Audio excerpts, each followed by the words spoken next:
As the character Wayne in Ty West's X said, to paraphrase, Monica Barbaro, you got that X Factor. Hi everyone, it's me, Grant, the movie and TV guy. Welcome to Raise on Popcorn with Grant, everybody. And we're here to talk about a movie. Movies and TVs that we do here. 2 movies. This is the first one. Later tonight we'll have the second. That movie is movies and TVs that we do here on Raise on Popcorn with Grant. With me, Grant, the movie and TV guy. At Midnight. At Midnight is a film that is streaming on Paramount Plus. It just in time for Valentine's Day. It is a romantic comedy. And it is directed and co-written by Jonah Feingold, whose previous feature work is his previous feature film was the 2021 film Dating and New York. I have not seen that film. I'm moderately tempted to, though, after seeing this one. So what is At Midnight about, and who else is involved? Well, the film centers on Sophie Wilder, who is played by Monica Barbaro. She is the star of a Marvel-esque superhero franchise where she plays the lead female hero opposite Adam, played by Anders Holm. They're also a power couple. And while heading off to Mexico to shoot, or right before they do so, she catches him cheating on her, catches him in the act, and she decides, you know what, whatever, we're going to shoot this movie, we're going to keep up appearances, but we're done.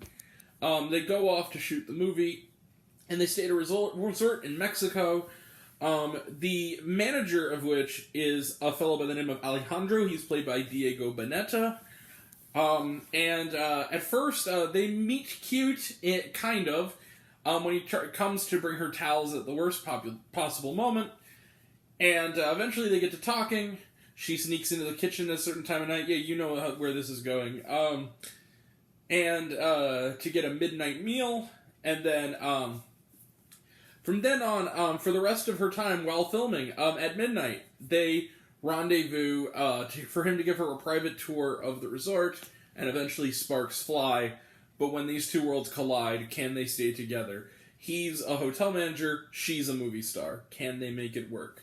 Like Hollywood stories of old, they're going to try, let the romantic comedy shenanigans begin. So, At Midnight is a movie I liked quite a bit. I didn't love it, but I liked it. And but there is one aspect of it that I did love, and that's Monica Barbaro. She is phenomenal. She has it. It's like she is a movie star. And she's really shined in supporting roles last year in Top Gun Maverick, and one of my very favorite films last year, my number 3 film, I believe, last year, The Cathedral. Now she's kind of leading this charge here. And she's great. She's funny, and she's charming, and she's charismatic, and she's warm, and you really care about her character. She's a phenomenal actress. And Diego Boneta is charming, too. I feel like I was a little bit hard on this guy the first movie of his on this channel I reviewed, which was Die in a Gunfight, which is a terrible movie. But I think I did kind of say, like, the only other movie I saw him in was Rock of Ages, and I'm like, man, this guy can't act. And then he was in Father of the Bride, and I really liked him in that. And I also really liked him in this. The two of them are kind of believable together. And I like Feingold's approach here, where he's kind of taking it a little bit like an old Paramount, like, rom-com from, like, the 40s. Like, Roman Holiday, they watch at one point, and that's clearly what he's paying homage to. Some really fun supporting performances. Whitney Cummings is here for a little bit. That was kind of nice to see her. She's always good. You got... Catherine Cohen is in there for a little bit. Like I mentioned, Anders Holm. John Rudnitsky is there for a little bit. Soups! Matt Ramos is in this for like 2 seconds, basically playing himself. That was kind of a nice cameo. Soups! Let's go! So yeah, it's a good cast. The two of them have a really good chemistry.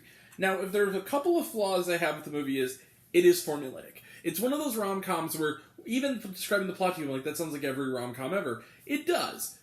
But this is a case where the charm pays off. Also, if there's other things...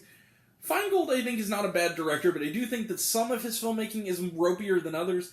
I think that his ambition was a little bit bigger than his budget would allow. This is very much a lower budget film, and I think that he's paying homage, has the earnestness to pay homage to this. Some of the editing, though, and some of, like, the camera work and visual effect were not the best. Especially in the films within the film, like the fake superhero movie. It looked a bit like Shark Boy and Lava Girl, to be brutally honest. It kind of looked like a Robert Rodriguez superhero movie. So that was a little bit,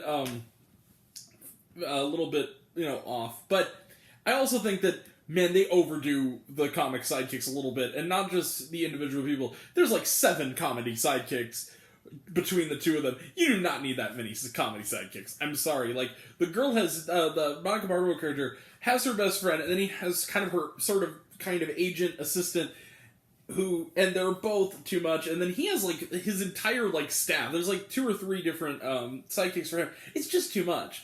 We don't need that many, wisecracking every rom-com needs one. We don't need that many. But, that being said, or if you're gonna have that many, do it like Bros did and have it be, like, them actually be, like, a group of people who are, like, like, the LGBTQ museum in that movie, like, the staff of the museum. Like, this is a little bit, there's no reason why there are so many people around these individuals. But, that being said, I know, it sounds really weird. That being said, I did enjoy At Midnight, and I think in most cases, it is the benefit of the fact that it's the weekend of love, it's Valentine's weekend, you want to see a love story. It's charming, and if it were in a theater, I would walk to Boxford just for the charm of it, and that's what I'm going to do. Let's end it there. I'm going to give At Midnight 4 out of 5 stars. I thought this was a fun flick. It's more of a 3.5 star movies, but the charm of it and Barbaro and Meta kind of up it a little bit. With this material as written, if it was kind of anybody else, it probably would be a little lower, but because of them, it works. It's a good movie. I recommend it. Yeah, go check it out. It's weirdly the same way I felt about Maybe I Do, where it's like, the charm of the cast, and in that case, the script. This one, the script's a little less good, but you know what I mean. Alright. At Midnight, it's on Paramount Plus. If you want to stay on the couch, watch a date movie, it works. It's charming. I enjoyed it. Alright, that's it. 4 out of 5 stars for At Midnight. Let's close the book on it. So we got another movie to review. So, Trailer Trash and Unwatched on Paramount Plus. Was there trauma? Yes. There were some sort of epilogue scenes for some of the supporting characters during the majority of the credits. Alright. That is it. We will be back right after this for another romantic comedy, which I have yet to watch. I'm going to watch it, and then we're going to review it. Somebody I Used to Know. Somebody that you used to know. I hope they play that song in the movie. That's still a bop. I don't care what anyone says. It was a bop 10 years ago when it came out. When I was in high school, it's still a bop. Yeah, we're gonna watch that. Tomorrow's Super Bowl. We might do a video on the commercials. I don't know yet if we're gonna. And the movie trailers, maybe so. Our Sundance video will be coming up soon as well. We also have next week reviews of Marlowe, Winnie the Pooh, Blood and Honey, and Ant-Man and the Wasp: Quantumania. And the A24 Apple TV film Sharper. That'll all be next time. And until next time, I'm Grant, the movie and TV guy. I see it all. I'm happy to share it with you. I love you all. I appreciate you all. I love class is missed. I love you 3000. Be kind to one another. If you like this video, give it a like if you want to. Give it a subscribe if you want to. Give it the bell. I don't know what it does. That's supposed to do, or so I've been told. Leave a comment, even if it's Hey Grant, I like waffles. It really helps out. Some of your... you want to find me elsewhere, rather. Sorry. If you want to find me elsewhere, reviews, lists, and other fun stuff, you can check me out on letterboxd.com at Raisin Popcorn with Grant. Twitter, I'm at Raisin Grant. Facebook, Raisin Popcorn with Grant. Serialize, I'm all one word, all lowercase, Raisin on Popcorn. Check out my podcast, Raisin Popcorn with Grant, the podcast on Spotify and Anchor. Some of you already have, any of you haven't, take care of yourself, take care of your mental health. It's incredibly important, and I want to know down below, what did you think of At Midnight? Did you like the movie? Hate the movie? I think my opinion's good. I think I'm full of shit. Comment below, let me know. And until we meet again, we're all raised on popcorn. Make mouth extra butter. Catch you guys next time. Bye. See you around.